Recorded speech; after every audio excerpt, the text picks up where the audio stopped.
Thanks, Deputy Speaker.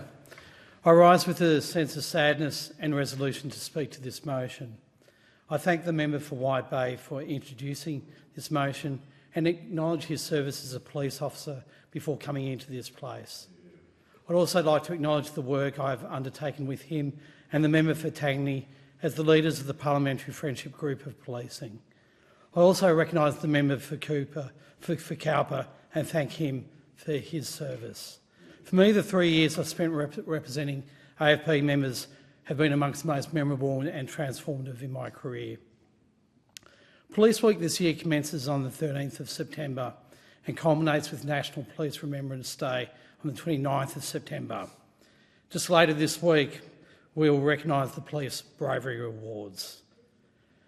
But Police Week and National Police Memorial Day, they afford us an opportunity to reflect upon and remember the importance of policing and the sacrifices that those we trust to protect us must sometimes make.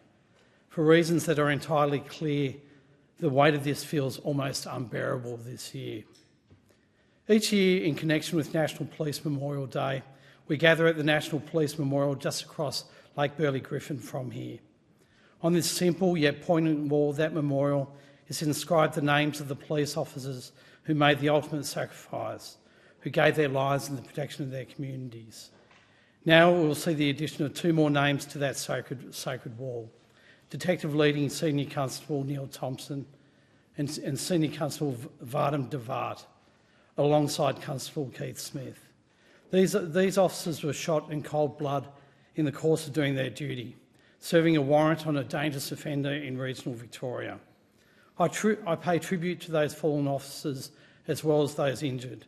I also pay tribute to the bravery of the officers on the scene who acted with such courage and selflessness, and extend that tribute to those officers who, as we speak, are engaged in the dangerous and treacherous mission to bring the violent and ruthless offender to justice. The deep sorrow and shock felt at this terrible crime is felt most deeply by the family and loved one of the officers in question. They leave grieving families, but also for their colleagues the loss is immense, and their entire community that they served will feel the impact of this atrocity.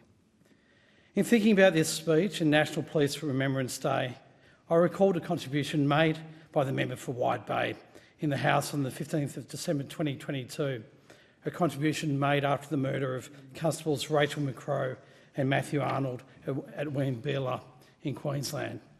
The member said, reflecting on his own response as a former police officer to that terrible violence, "You're a part of the community. You keep order, you help people, they rely on you and you rely on them. That's policing in Australia, and I think that is part of why this has struck so deep. Attacks like this, they attack the very fabric of who we are." That is the crux of this outrage, Deputy Speaker.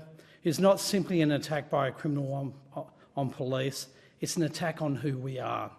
And an attack on those meant to protect us is an attack on all of us. It is an attack on Australia.